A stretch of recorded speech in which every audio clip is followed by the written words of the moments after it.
Welcome to the Picture This Photography podcast, where we talk about all things photography. And today we're talking about our camera predictions for 2019.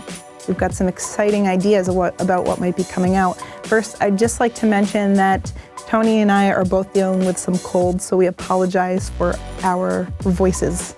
We're going to do the best we can.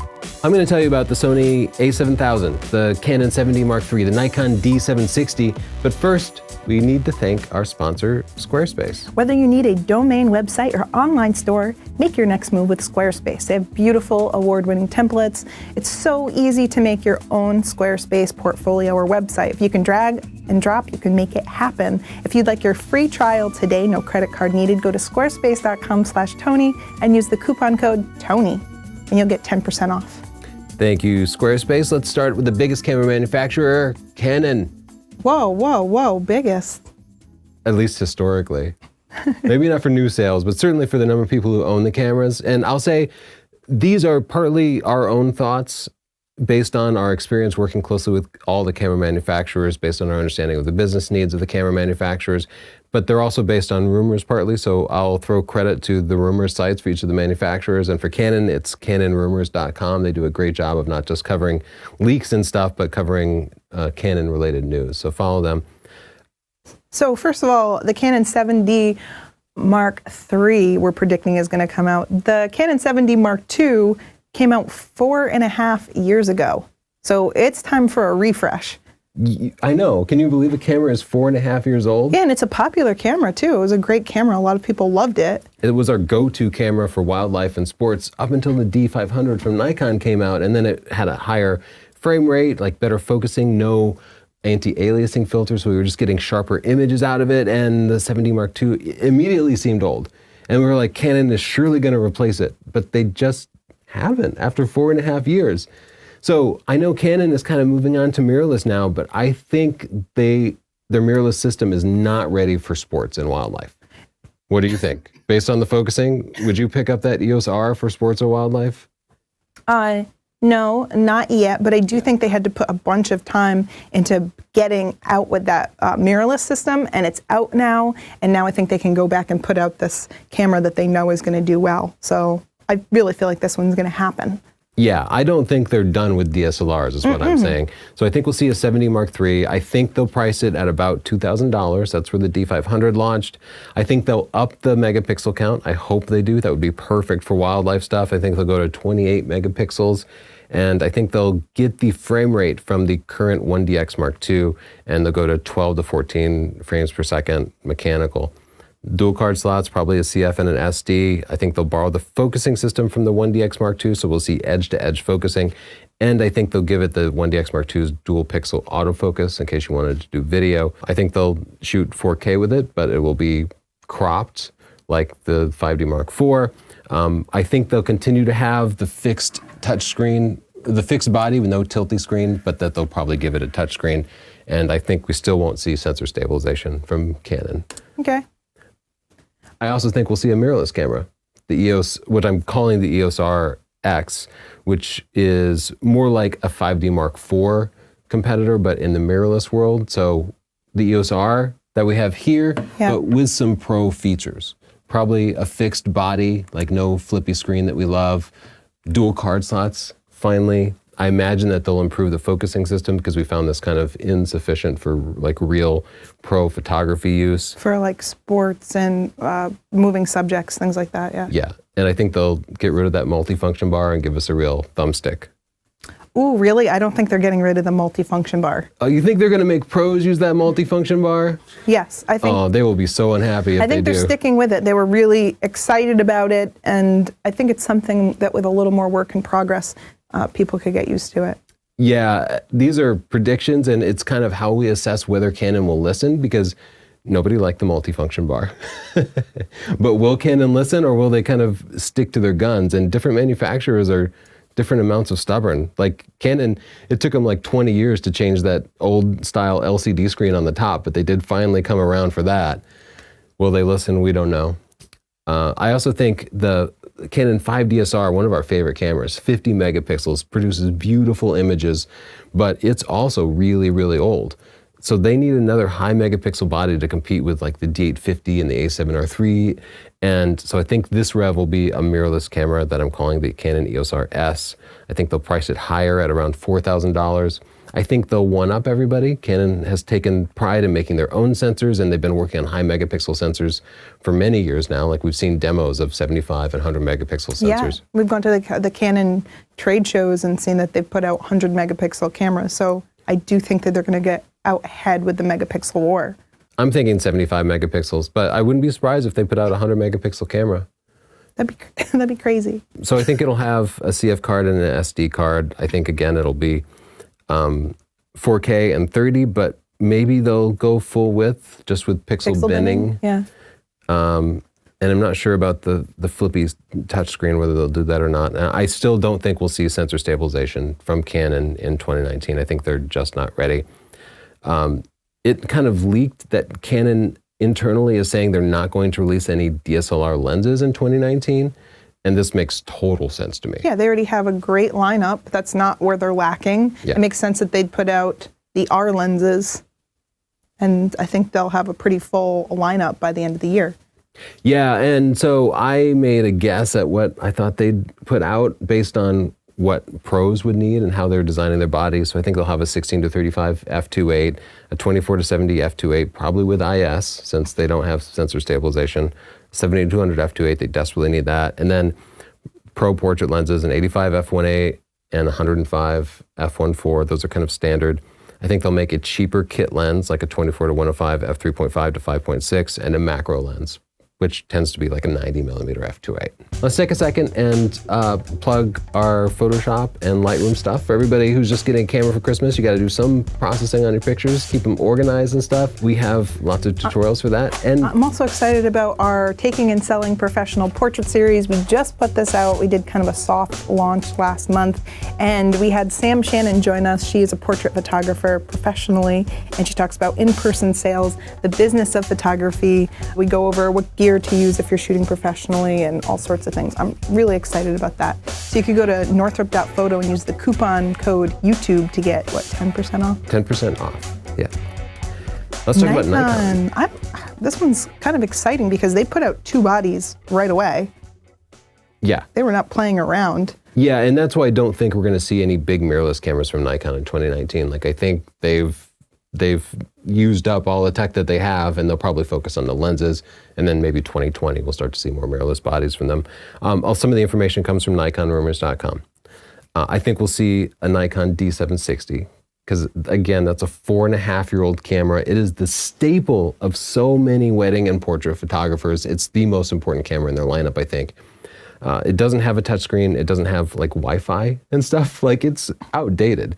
So I think they'll rev it. Probably a very similar sensor with 24 megapixels, probably 7 frames per second. I think they'll take the D850's superior focusing system and stick it in there. I think they'll improve the video focusing system. They've done that with the mirrorless camera, so why not bring that tech down? They'll stick in SnapBridge, 4K. They'll probably give it dual SD cards and a tilty touchscreen. You know, they'll add touch to it. And I'm not sure about this, but I think they'll put sensor stabilization in. That would be great. Because they have the tech, and for portrait photographer shooting with like an 85 prime, that would be really useful. So they might not be putting out new mirrorless bodies, but again, like Canon, we think they'll be putting out the mirrorless lenses. And they already had an extensive roadmap for the lenses when they launched the Z6. So we're thinking the 20 millimeter 1.8, 85 1.8, 24-70 2.8, 70-200 2.8, 14-30 f4, and a 58 f 0.95 manual focus lens. Yeah, there are some pictures of that, and it's a monster. Yeah. Not manual focus, man. That looks really interesting. After the break, we're going to be talking about Sony, right? Because Sony has had so many mirrorless cameras out. They were kind of the first ones to make them mainstream, and how are they going to react to Canon and Nikon coming out with mirrorless cameras? So we're going to predict what they're going to do. But first, let's talk about Squarespace, because in 2019, our prediction is going to be you're going to take more pictures and you're going to want to make them look beautiful. And you can do that with a Squarespace Portfolio. It's so easy to use. If you can drag and drop, you can make your own. I have my own. Squarespace paid for it. Tony has 3. And he paid for 2 on his own. He's kind of a true enthusiast here. They're awesome. You can see what Tony's so hyped about by going to squarespace.com/Tony, and you can try a 14-day free trial, no credit card needed. You don't have to remember to cancel anything. Just try it out for 14 days. It's gonna take you like a half hour to drag some pictures in and get something presentable up. Really fast, really easy. And if you decide you want to buy it, you can use the coupon code Tony to get 10% off. So thanks Squarespace for making our pictures look beautiful and for making this podcast possible. All right, let's get into Sony. SonyAlphaRumors.com is a great place for all sorts of Sony news, including the new leaks. And they are saying that somebody's whispered to them that a Sony a7000 should be coming soon. There was a whisper? Yeah, and this would be a step up from the existing Sony a6500, which has been their flagship APS-C camera. I've always felt weird about Sony's relationship with their APS-C cameras because it used to be it was their entire focus, and then they shifted all their energy into their full-frame cameras, and they haven't released any new APS-C stuff recently. Like the lens lineup has just gotten old, the bodies are old. So I think it's time for them to rev that. I think the a7000 will probably be marketed directly against the Fujifilm X-T3. Yeah, that makes a lot of sense. So I think we'll see similar specs. I think they'll go higher megapixel with it, maybe 32 megapixels. Sony has an APS-C sensor that's 32 megapixels now. Like the company is selling it, so I wouldn't be surprised if we see that brought in. They'll increase the frame rate. I'm guessing 10 frames per second mechanical with proper autofocus. And probably up to 20 to 30 frames per second with the electronic shutter. Again, like putting it on par with the X-T3. I think they'll use the A9 body. Sony seems to always want to use the exact same body for all their cameras. Like they don't want to make new molds or something. Why do you think they'd put it in the A9 body? Because I think everything is going more serious now. Like the a6500 is a very small, compact camera. Yeah. And I always hated it. Like holding the body. It's too small for my hands. The buttons are too flat. I much prefer the A9 body, and I've heard many people say that. So I think they'll take that, and since this is their top-end APS-C camera, I think they'll just go ahead and make it bigger. That's just my guess. That's just a guess. That's what we're here for. I think they'll just trickle down all that A9 tech, no blackout, A9 focusing, probably 2 SD cards, hopefully both of them fast. And I think they will launch their first 4K 60 frames per second with this camera because everything up to this point has been 4K 30. So I think they'll double that frame rate. You also think that the sensor will be stabilized? That would be exciting. Yeah, it's been stabilized on the a6300 and a6500, so I'm sure that'll be stabilized too. And I also think that they're going to release finally their first like prosumer grade APS-C lenses, like specifically a 16 to 55 f2.8G. Yeah. Just my prediction. And also the longer lenses, like a 500, 600 millimeter f4, which is something they've been lacking. Like the A9 is capable of shooting sports and wildlife, but the longest glass they have right now is the 400 millimeter, which took like, 2 years for them to get out. And now that that's out, it'll be easy to transition that tech to the 500 and 600 millimeter. So I'm really crossing my fingers for that. Yeah, the 400 was awesome, and I think it's going to be a layup to make 500 and 600. Yeah. I think we'll also see them provide a 105 millimeter f1.4 because Nikon's has been so popular, Sigma's has been so popular. Yeah, that's been a very popular lens. And they have an 85 f1.4, so it's kind of an easy design transition to upgrade that. And then I also think they're going to be a little jealous of Canon's 50 millimeter f1.2 and Nikon's 58 f0.95. So I think they'll release a 60 millimeter f0.94. Oh, you think they're going to just do that 9.4 and just like... Yeah, they'll do that like Price is Right move. They'll just underbid by $1. I think they'll do that. Yeah, Sony's very Price is Right like that. Yeah, they are. I also think that it's time to revise the A7S Mark II, which is Sony's video-centric camera. Yeah. They always pitch it as like low light and video, so it's a low megapixel, 12 megapixel sensor. But the previous generation has awful focusing, a single card slot, terrible battery life. So I think they'll put it in. They have that new battery A9 that's body. great. Yeah. Yep. You're really loving that A9 body. And now that you mention it, I agree it would be great. I like shooting with the A9. It's comfortable. Yeah, and again, I just think Sony likes to reuse the same mold for everything. I would definitely put it in a different body for video. I would make a video-centric body for it, but I don't think they will. Okay. And then I think, so besides 4K 60 in this, people nowadays are just wanting to see 422 and 10-bit. Like we've done tons of testing and we really can't perceive any differences in the way we shoot with these things, but people love it. They also love high bit rates like 400 megabits per second, which we, again, don't see any difference with, but people love it. So I think they'll just cram in those extra features so people can be like, oh, I have so many megabits. Gotta love those megabits. And so I also think they'll rev the A9 because it's a little bit old now. What is it, a couple of years old now? It's not that old, but it also had some real design flaws. Like it had an electronic shutter that often showed banding, but then the mechanical shutter was only 5 frames per second. So you'd go from 20 frames per second with banding or an outrageously slow 5 frames per second. A lot of wedding photographers wanted to use it, but they would need to use the mechanical shutter and they just found it like too slow. So I think they'll rev it and make a better mechanical shutter on it that will probably be able to do at least 15 frames per second. And while they're at it, I think they'll increase the electronic shutter to 30 frames per second. These are my guesses. And I think they'll improve the focusing. I also think they'll address the concerns about weather sealing just by putting some gaskets and stuff on there, just kind of an easy thing. Those are things that pros absolutely needed. I think they'll also make both SD card slots UHS 2 to address the concerns about one being slow. And then they'll give it those same video improvements that we saw on the A7S III. Your favorite Fuji? Fuji, we did give the X-T3 like the camera of the year, but it also has some flaws. Yes. So let's talk about what Fuji might bring to the table in 2019. A lot of this information comes from Fuji rumors. Like they just kind of leaked that it looks like the X Pro 3 will be coming soon. And the X Pro 3 is Fuji's rangefinder camera. It's a weird camera. Like it has an optical viewfinder, like a hybrid optical digital viewfinder. It's for people who like the rangefinder format. And so I think they will rev that, and I think they'll take all the X-T3 tech, like the higher frame rates, the better focusing system, the 4K 60, and stick it in there. And I'm hoping they'll also give it the XH1 sensor stabilization. Okay. And I've noticed a trend in Fuji. These are my own predictions. Fuji is making full frame equivalent fast lenses. So I think we'll see a 400 f2.8 from them, which would be like a 600 millimeter f4. I think they'll finally like give us a proper wildlife lens.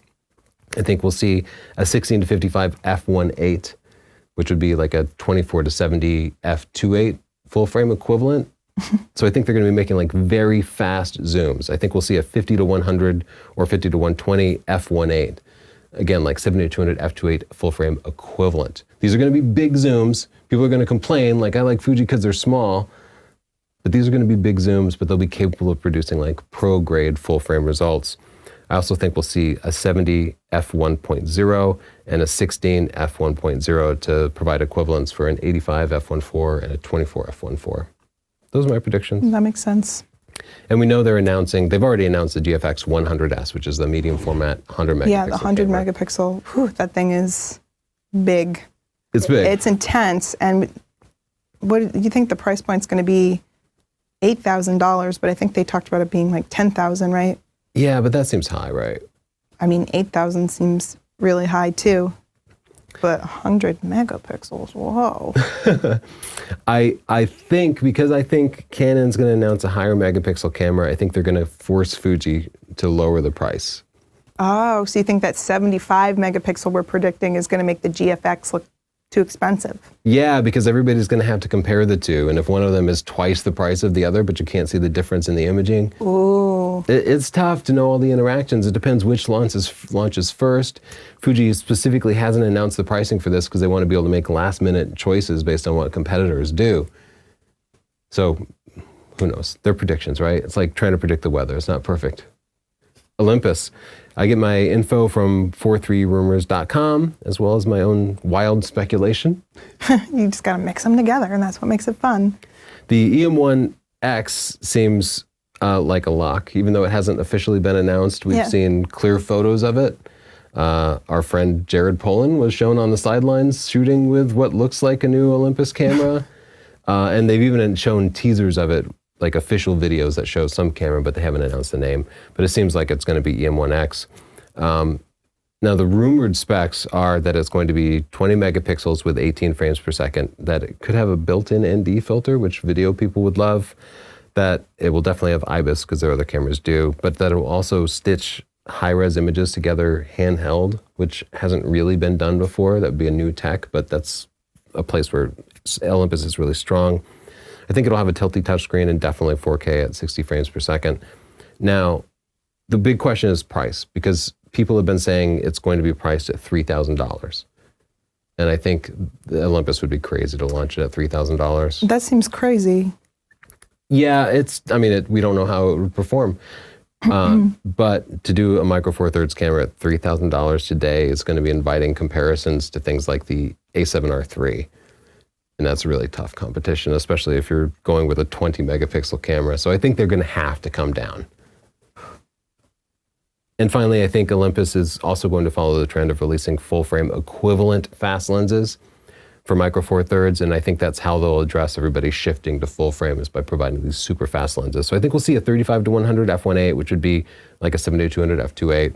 We'll see 150 to 400 f4, which is already rumored. And then we'll see other equivalent lenses like an 18 to 16 f1.4, a 12 millimeter f0.9, and a 50 millimeter f0.9, which sound fast, but would just be like a 16 to 35 f2.8, a 24 f1.8, and a 50 millimeter like f1.8. Mm-hmm. And lastly, Panasonic. They've already announced the S1 and S1R, and I think that's all we'll see from them as far as camera bodies go. We know they're going to be 24 and 47 megapixels. I predict the prices will be about $2,000 and $3,000 for the lower and high-end bodies. They're competing against like the A7 III and the Z6 and the Z7 and the A7R III, so they can't really go over those prices because they don't have any lenses. So people don't already own lenses like they do for Canon and Nikon, so it's going to be a real tough sale. I think they need to leave with a lot of features and keep the price point low if they're going to be successful with it. We know it has a 3-axis tilty touchscreen, but it doesn't flip forward. We know it'll have sensor stabilization, 4K 60, dual card slots, and only contrast detect AF, no phase detect AF. But they say it's going to be good contrast detect AF. So a whole new lens lineup. I don't know. That's a real tough sell. They're also going to put all their energy into lenses, I think. Yeah, sounds like they have to. So again, I'm thinking the lenses will look a lot like Olympus's lenses, but full frame, of course. So 16 to 35 f4, 70 to 200 f2.8, et cetera, et cetera, et cetera. All the classic lenses that you would predict from any full frame manufacturer. So that's exciting because it sounds like there's going to be something for everyone in 2019, and a lot of camera manufacturers will be rounding out what they have to offer. Yeah, 2018 was, I think, the most exciting year we're going to have, because that's when we saw the new EOS R and the Nikon Z lenses launched. 2019, I think we're just going to be filling these in and transitioning from DSLR to mirrorless. I think 2019 will actually be the year that DSLR starts to die, to disappear. So that's our predictions. What are your predictions for 2019? What are you hoping to see, or what are you sure that you're going to see? Let us know in the comments below. And thank you, Squarespace, for making this podcast possible. If you'd like your own website or portfolio, go to squarespace.com/Tony and use the coupon code Tony. Thanks for watching the Picture This Photography podcast. You can join us every Wednesday for a new episode. Thanks.